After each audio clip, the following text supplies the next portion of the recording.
Greetings, fellow humans. Welcome to Sam and Max Hit the Books. I'm Max. I'm Sam. And we have got 8 books this week in the poll list, which is, these books come out February 13th. I'm sorry, March 13th. Yeah, March. 2019. We're on March now. We're in March now. Yeah. God, it goes so fast, doesn't it? Oh, it does. Take us out. All right, so first we got Hawkman, Robert Venditti and Brian Hitch. Hawkman issue 10. So Deathbringers, they're here on Earth, led by Hawkman's old partner, Idam. Yes. Pretty good. He's brought a whole army of Red Hawkmen, Deathbringers. All the Yeah, it's interesting because the Deathbringers for the whole previous run were kind of implied to just be the 3 giant hawk god mech things. Yeah. But it turns out, just the vessels. Yeah, the things doing the actual fighting appear to be actual Hawkman dudes. Yeah, so you got a lot of fighting between them. Pretty good stuff. Get to how we exactly predicted what was going to happen in this book. Did we predict that? We did exactly. I don't know if it was in the last issue or one before it, but we 100% guessed the big twist. Yeah, so in order to fight the army, Carter Hall, Modern Hawkman, he realizes that he's feeling that pull toward of the other lives, all of that. And he realizes that it's calling for him to basically open the door, right, which he does in order to fight all these Hawkmen Deathbringers. It can go both ways. It can go both ways. Yes, this entire time he's been actually transporting back in time. And I thought about it when this happened. I was like, wait, did they actually... No, they definitely showed him physically interacting with the places he went to. He was actually going there. He was there. So yeah, it goes both ways. And so all the Hawkmen... So you get a great splash page of him doing a full chest out, arms wide, head back, like rip open the door kind of thing, and from behind him, like all the Hawkmen there,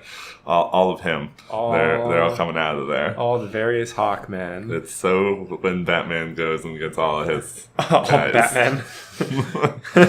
Yeah, it's great. We got the Kryptonian one, Qatar et al. Up front here. We got the military guys. We got the one who showed up before, who I said looks like Phoenix from Marvel. She does look like Phoenix from Marvel. The Rocketeer one, that's a good one. That is a good one. Just all the Hawkmen you could ever want are here. Yeah, and it's war to the death. Here we go, next issue.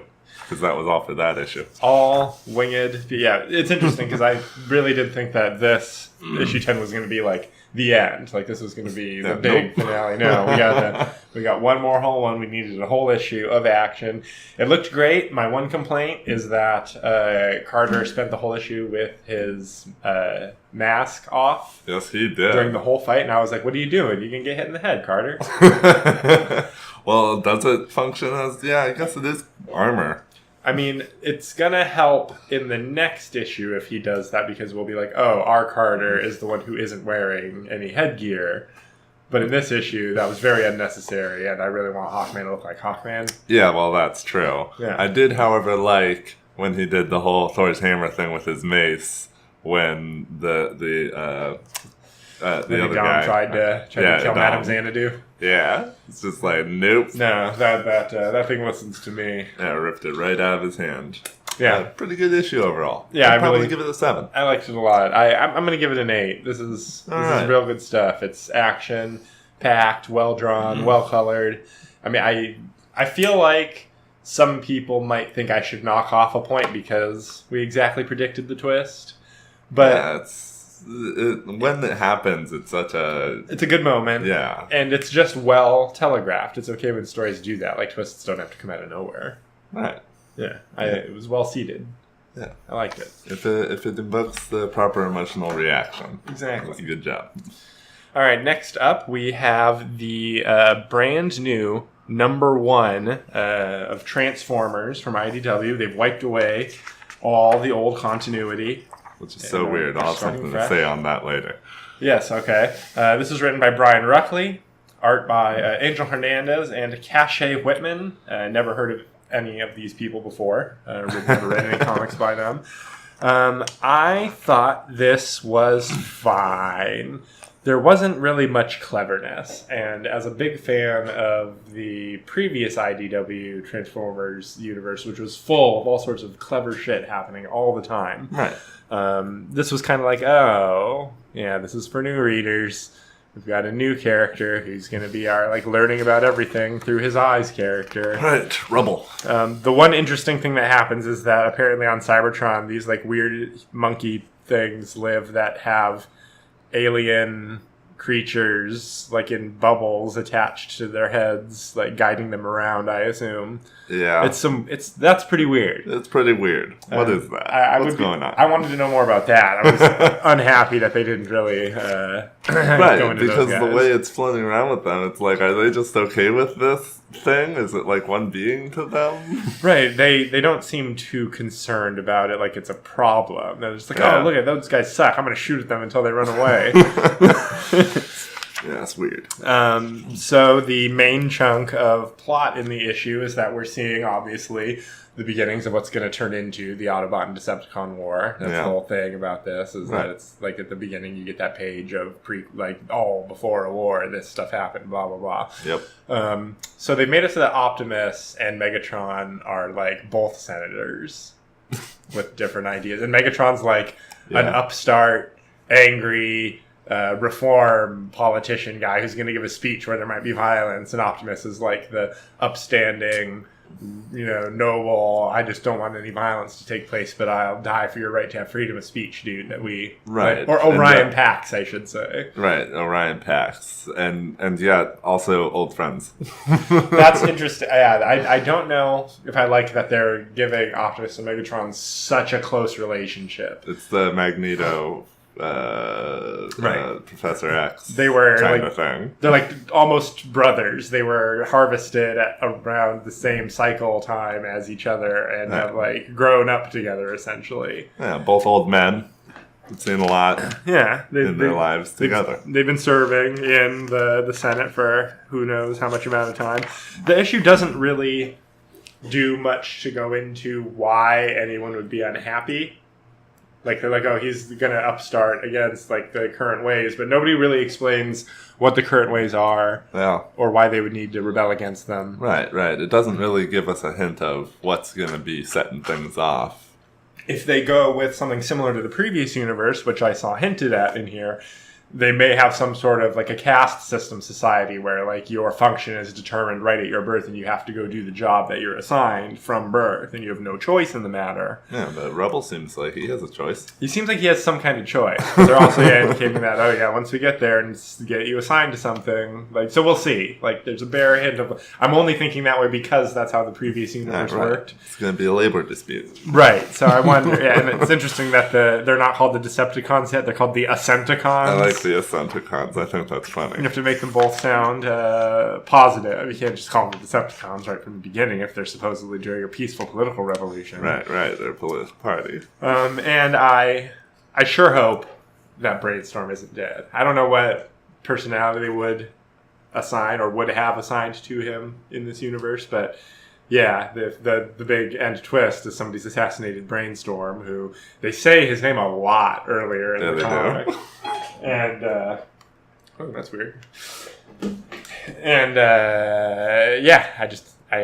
Brainstorm's a good character. I hope that he hasn't been wasted.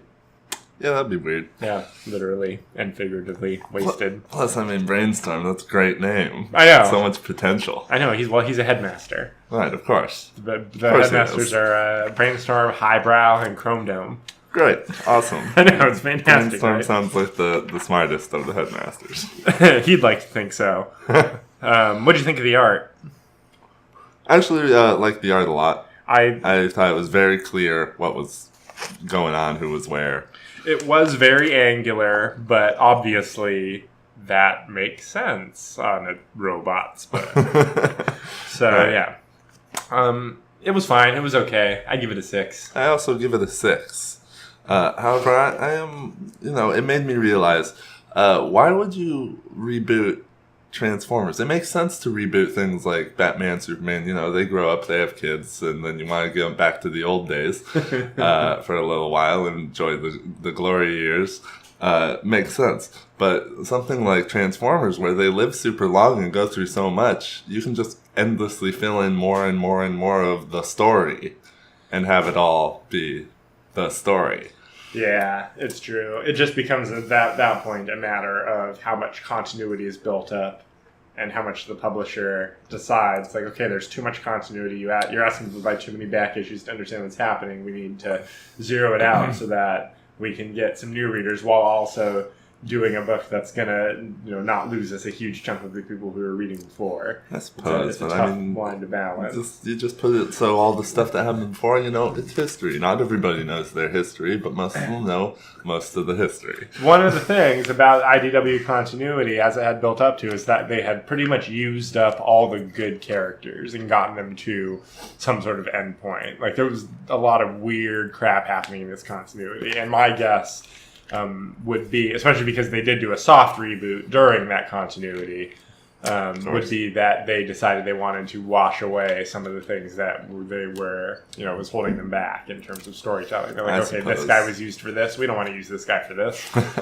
Well, they made all the Maximals evil. Like, Rhinox, all those guys show up and then they're bad. Okay, yeah, that's They can undo that. You can retcon.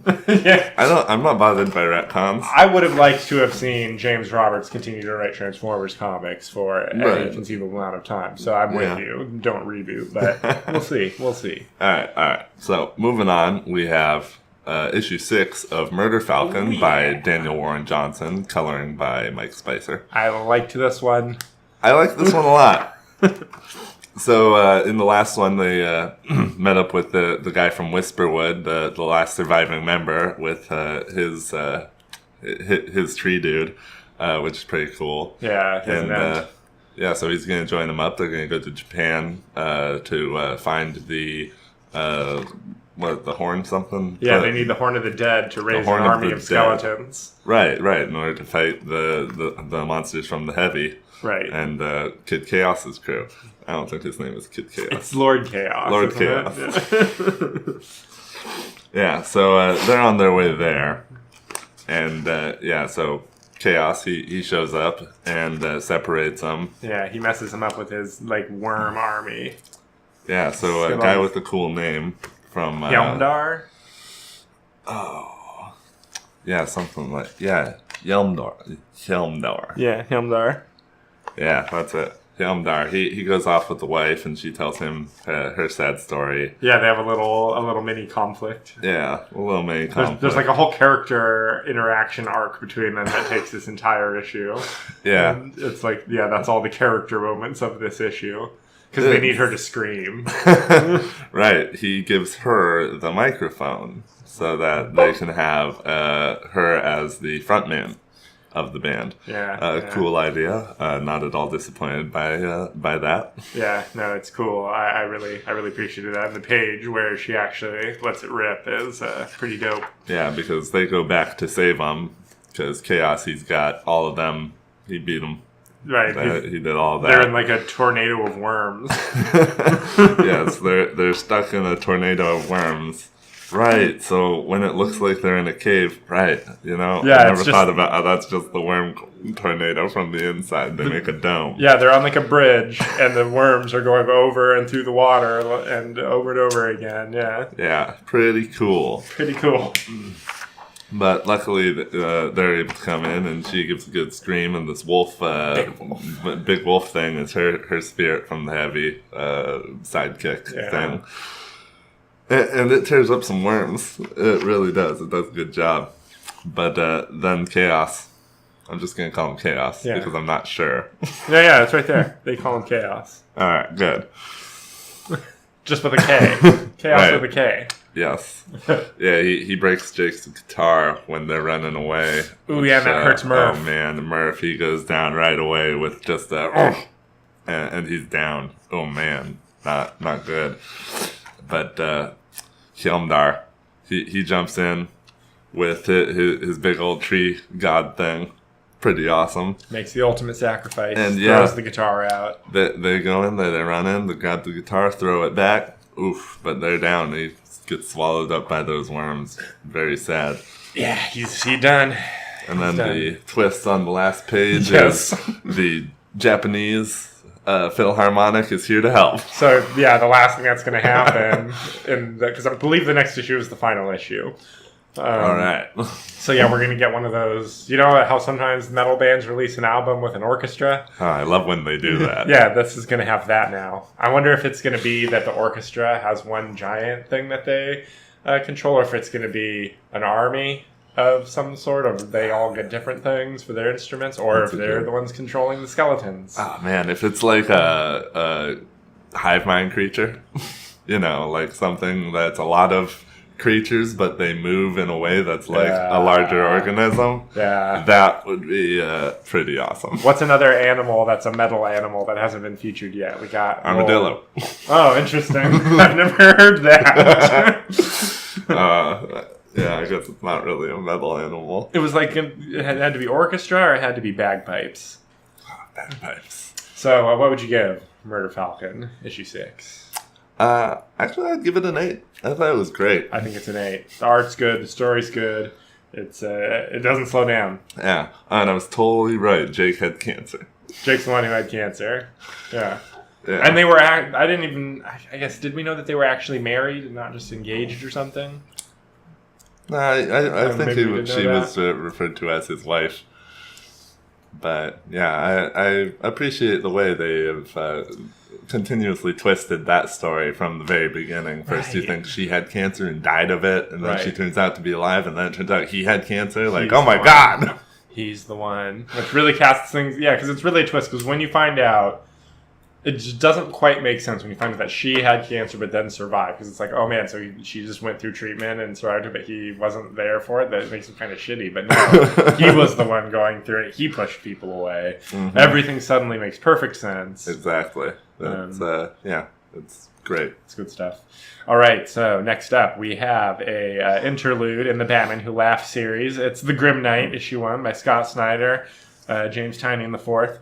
And art by Eduardo Riso, who does all the art himself, but manages to pull off 2 completely distinct styles within the issue, which I always appreciate. Yeah, that's pretty good, especially when it's like you're doing a flashback, flash forward thing. You want to be able to keep those separate. Right, exactly. And a lot of times they'll do that in issues where they have 2 different artists, switching off in order to achieve that effect. But since it's convenient that Riso has both a regular comic booky style and like a painted style, he can just handle it. Yep, indeed. So this is just pretty much the origin and life story of the Grim Knight, his rise and fall. Because it seems he lost. He lost. He lost. Yeah, he rigged up the whole city so that he could shoot criminals from space, but he got brought down by the Jim Gordon of that universe, who hunted him down with a vengeance. Yeah, he did. It's got all the good twists of one of the dark Batman one-shots. He's got like Alfred wired with a bomb for if he ever leaves, which Alfred does, but he couldn't quite do it. There's that last hint that he's got some humanity left. Right, and that's what brought him down. There's the replaying of moments from his origin. It's so funny when the bat busts in through the window, the normal Batman origin, but then he shoots the bat. Right? And then he still says the line. He still says the line, "Yes, Father." It's good stuff. It's good action. It's good dialogue. Yeah. Regular Batman ain't in it. It's just Batman or Grim Knight telling Gordon this whole thing and eventually feeling sorry for the Jim Gordon of this world because he fears he's like a soft weakling. Right, hasn't been made strong by Grim Knight over the years. Right, so he's just going to kill him to save him from what the actual plans are. But Batman Who Laughs shows up and is like, "Nah, dog, we're gonna do my even worse evil plan." Right, worse than death. And now this is technically 4 issues I think into the series now. And we keep getting this threat. It's like, oh, the things I'm going to do to you. Oh my God, the craziness. It's so dark. They're really setting it up so that if he isn't doing something supremely fucked up, it's going to not live up to just the sheer amount of like, oh gosh, I'm crazy and the crazy things I can think of doing. Right, exactly. They've sold it to a point where if it doesn't like bother me, right? I'm like worried that they'll pull off what they've said at this point. Like I'm worried that they won't do it because then it's just whatever. But if they actually do it, it's like, oh my God, I can't believe it. Yeah, I mean the art team, they're capable. The creative team's capable, but we shall see. if we ever get to the fireworks factory on this one. Yep. So this is pretty fun. I liked it. I'd give it a 7. I'd also give it a 7. I thought they're pretty cool. I especially liked when Wayne had him magnetized to the bat signal and is like, we got all the newest tech from Wayne Enterprises. Right. Batman just smiles and he's like, money well spent. And blows them all up. Damn. Yeah, he's the one who burned Harvey just to get control of him, to make him Two-Face. Yep, but on the other hand, no Joker in that world because he just killed a dude in a red hood. Yeah, that's the thing, is he's almost, like, there's a couple of things that make him evil that he does, but in general, he's kind of just the Punisher. Right. So you have to start asking yourself the question of, like, okay, if he's that evil, then, like, is the Punisher that evil? Like, so, yeah. If the Punisher was that good that you could take it under his control and shoot people from space. Right, that good and that rich. Alright, so next up we got issue 4 of Prodigy by Mark Miller and Raphael Albuquerque. Yes. And this is just jumping in right where the last one ended. He just scammed a bunch of money playing poker, got himself $2 million. They got all his guns on him. He told his partner to be at a certain place out the window at a certain time. Here we are.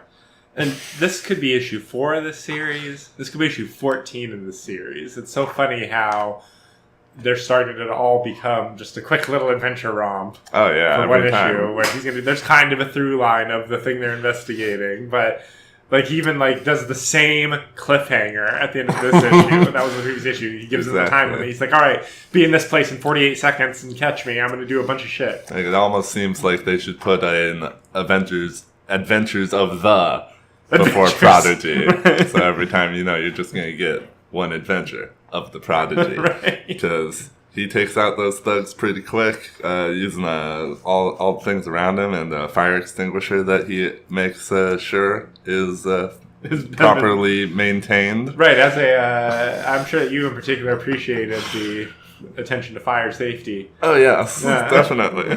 Don't want your card players to be burning alive. No, you got to protect them, especially in the hot, dry desert where they are all smoking. Yeah, but he escapes from that. They go out. He calls in a plane because the U.S., I guess, just shot a missile at some place that he wants to go to find something about what's going on with the other world and this mysterious cult. Yeah, a couple pages of them as their leader tells his children to murder him and then continue his work because I guess it's time for him to be dead, and his kid is like, hey, and then, Father, you're not going to get to meet the Prodigy or the people from the other world or whatever they're trying to find out, and he just stabs his father, whatever, moving on. They get in the plane, Prodigy, and I don't remember their names. I'm just going to call them Prodigy. I'm with you. No, I get it. So there's a subplot, though, in this issue where when he's explaining how his mental palace works and they're working on the asteroid problem, it turns out that the subconscious has worked out that the asteroid that's supposedly like 12 years away is actually 2 years away. Right, a huge flaw in NASA's math. Okay. My prediction now, because this whole main plot is about aliens who are going to come in from another world, right? Yeah. This motherfucker's going to find some way to phase that asteroid into the other reality and blow up the invading planet or something. That's my prediction. That's pretty good. I like that. We will see. Calling it now. There's a reason they called out the acceleration of that asteroid. Oh, that's true. And he decided to put all his brain men on that problem. Like his brain men. Well, what would you call them? No, I love it. I would call them nothing but that. The brain men who live in his MC Escher stairway palace. Yeah, he just makes more brain men. To each one of them thinks on his specific problems. Each one of them deals with their little bit at a time separately, and I guess talk to each other. Yeah, he's fun. He's as good as 6 BBC Sherlocks. The mental palace here is insane. Yeah. So they got this bomb and they can't do much about it. So he jumps out of the plane to stop it. Yes, very cool. Pretty cool. Very, very nice action scene of him landing on the bomb and managing to disarm it and pull his chute at the last second and come down right into a nest of terrorists. Yes. Who want money. Yeah, and these are the terrorists they were trying to bomb, I would guess, right? Right, so he just saved them. And they Briefly. want money. Yeah. But U.S. is not going to give up. They're going to fucking... They don't just drop one bomb and run. They're going to come back and drop another one. Yeah, they're already on their way with another one. Yeah. But he's going to have to fight through a bunch of terrorists now probably in the next issue. Right, because what they needed to do is they needed to read the murals on the walls of this temple that's going to get blown up. So he's going to have to fight his way through the army of terrorists while using his mental acuity to memorize the walls as he's fighting through the corridor before the missile can drop. I mean... That'll be fun to see. What more can you ask for? You got to buy the next issue of that. Yeah, exactly. One more adventure of the Prodigy. I give it a 7. I think that you're right. I think it's a 7. It's pretty above average. It's keeping my interest. It's weird because I feel like I want to find a reason to be bored by this. Right? Because you think, what happened last time? Every time you pick up a new issue, you can't remember what happened last time. Right. Exactly. But it's fun while you're reading it. But it is fun while you're reading it. Exactly. Okay, moving on to issue 9 of Superman by Brian Michael Bendis and Ivan Reis. Mm-hmm. Yeah, Superman. House of L, Part 3. So, we did get a little of that peaceful Superman family and the Zod family showing out to be super friendly, which that's fun. But it turns out that this is Clark having a daydream while his son is telling him an extremely important story.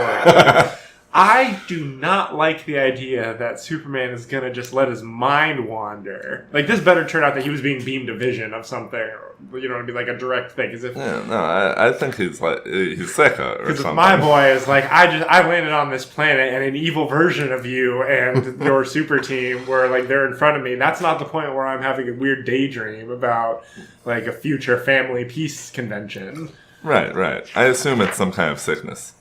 Right. Yeah, but whether it's the sickness of Superman or a sickness of the writer of the comic book is open to interpretation. Well, right, we'll find out, I suppose. Look at all the dialogue on these 2 pages. Jesus Christ. Yeah, there's a lot of dialogue. Okay. Not too much of it is important. For the most part, this comic looks very good, but for some reason I feel like Reese was rushing through this issue in a way that he hadn't in previous ones, because everybody looks very weirdly smooth, and I mean the illustrations are fine, but there's this weird thing that happens. So Superboy's being kept down in a volcano somewhere where no sunlight can get to him, and only Ultraman can get in and out, because Ultraman, I guess, wants to use him as like a weird vanity project and just talk to him a lot. Right. There's this weird page where Ivan Reis drew like a full page of Ultraman, who for some reason has like a New Jersey accent now. I don't think that's been a part of... Yeah, that bothered me a lot. I hated that so much. I hated that. Yeah, he talks like a low-level mobster. Right, and that is exactly what he's going for. But it's crappy. Yeah. And this is basically, it's almost a Tom King page, where it's like, okay, here's one thing, and we're going to drop all this narration box down it. But for some reason, they put the narration boxes down the middle of the illustration, so it's blocking everything but his mouth. And what are we even doing here? Yeah. It's like, art, but my writing. I'm Brian Michael Bendis. Ultraman cries. He cries. And then we're probably going to get the same thing next issue, but with Ultra Woman, who is Lois Lane, not, an alternate version of Princess Diana. Right. Yeah. Ugh. Yeah. Like, it's... Ugh. 3. 3. I think 3 is right. Yeah. It's just not very good. It is kind of fun to read after a fashion, but it's like... It's car wreck. It's still bothersome, though. It's rubbernecking on a disaster. Right, yeah, exactly. Well, it's not like it's hard to read. It's not hard to read. You know what's going on. You get through it real fast. Yeah, no, it's true. Like, there's a lot of dialogue, but it's going boom, ba-dum, ba-dum, bam, bam, bam, bam. Yeah, blah, blah, blah, blah, blah, blah, blah, blah, blah. Yeah, everybody talks the same. Everyone's so clever.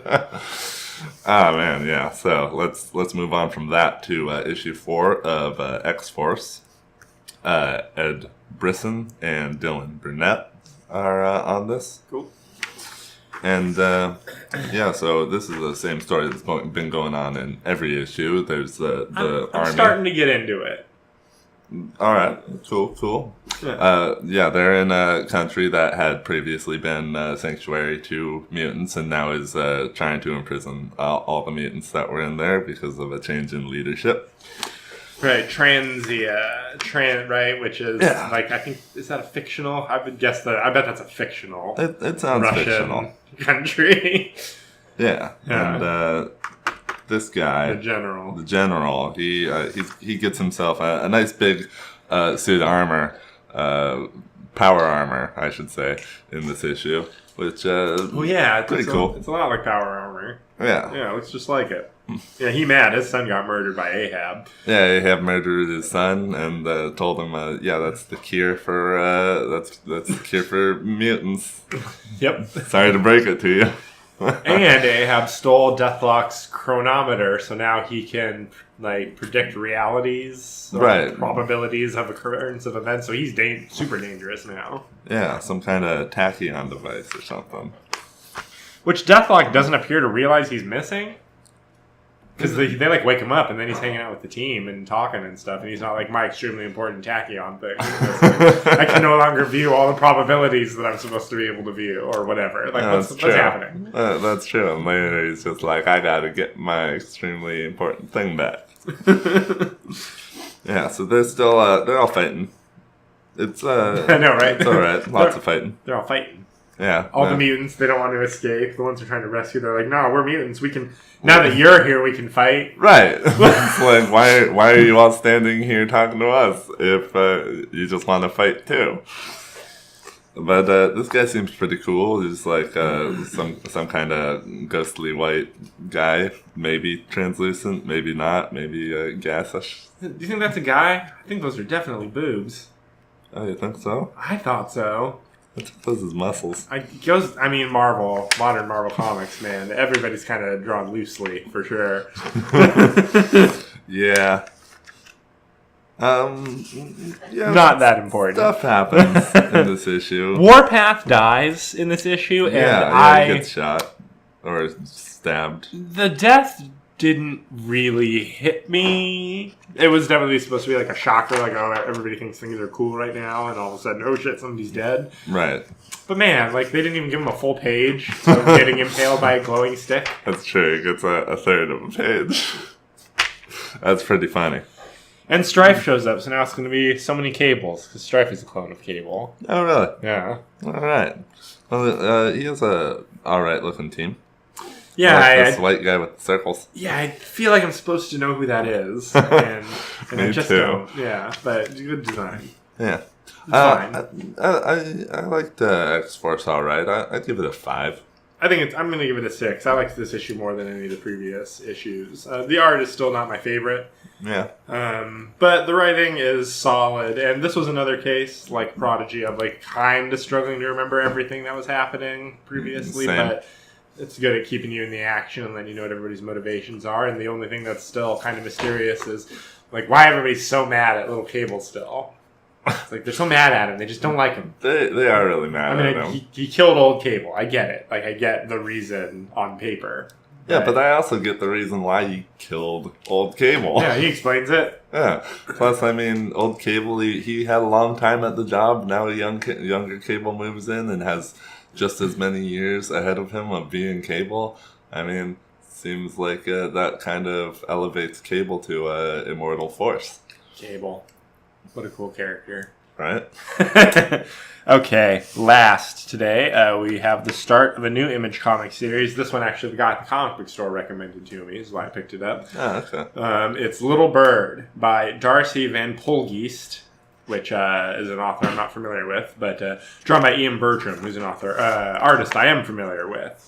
This is another one of those sort of in the Frank Quietly realm of everybody's looking a little doughy. There's a lot of curved lines putting everybody together.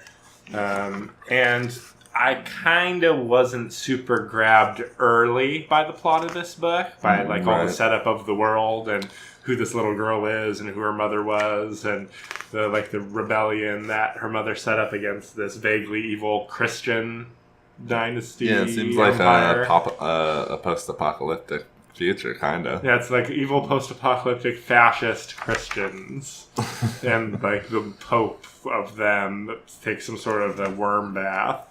And if I know something about this artist, Ian Bertram, he likes as entrails. Entrails, interesting. Yeah, it's blood and entrail bath. The dude likes to draw squiggly bloody things, so I'm not going to be surprised if we see a lot of that. But man, when our main character of the first issue, Little Bird, when she finds the axe. Yeah. When the axe is it gets funny an axe. That for a minute. But it's also a guy. Yep. A Canadian guy. Yeah, I like the Canadian axe symbol on his shirt. This dude is giant. He is scarred. One thing I didn't catch is, did we have earlier explained in this book how that wolf got the guy's arm, or how she had the guy's arm? No, she's just real good. She just had the arm. She got the arm, gave it to the wolf, I guess, and then while the guy was running, she got the arm back from the wolf, and and killed the wolf. Very impressive. Yeah. So yeah, she's real capable. And yeah, we see that her mother, who I think it's hinted at earlier might be dead, is actually still alive and is being somehow weirdly tortured by the guy. Maybe, I don't know, these his children that are entrail things. And entrail and kids. Scythes. They're all guts and scythes. Yeah, that's exactly what they are. And then the fight sequence, and this was where things hit the gas. Like you heard the music start up as the axe walked off the elevator and fought this like team of church assassins, and it's just that good old ultra violence. Yeah, I mean he gets shot a lot. He gets shot a lot. And Little Bird fights too, and she kills some guys. Yeah, she doesn't get shot so much. She doesn't get shot. But he gets shot a lot. That dude is durable. Super durable. Yeah. Yeah, but then, big twist. Poor Little Bird. Yeah, she gets assassinated. I couldn't believe it. I know, right? I couldn't believe that they would introduce like a badass little girl warrior, a fighter like that.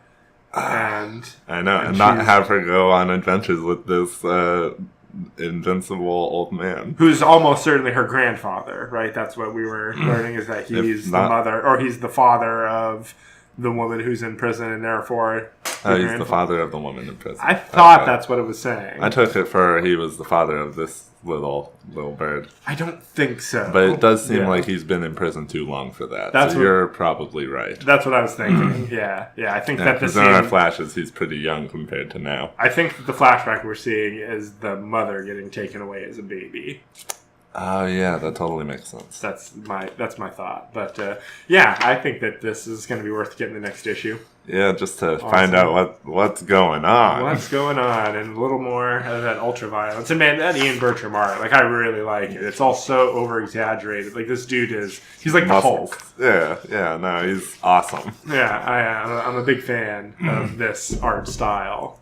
And it's an interesting world. I'm interested to see where they go with it. Yeah. I'd give this an 8. I'd give it a 7. Cool. And that was 8 books. We did it. Oh yeah. Thanks for listening, everybody. We will be back soon with even more reviews. Yeah, stay cool.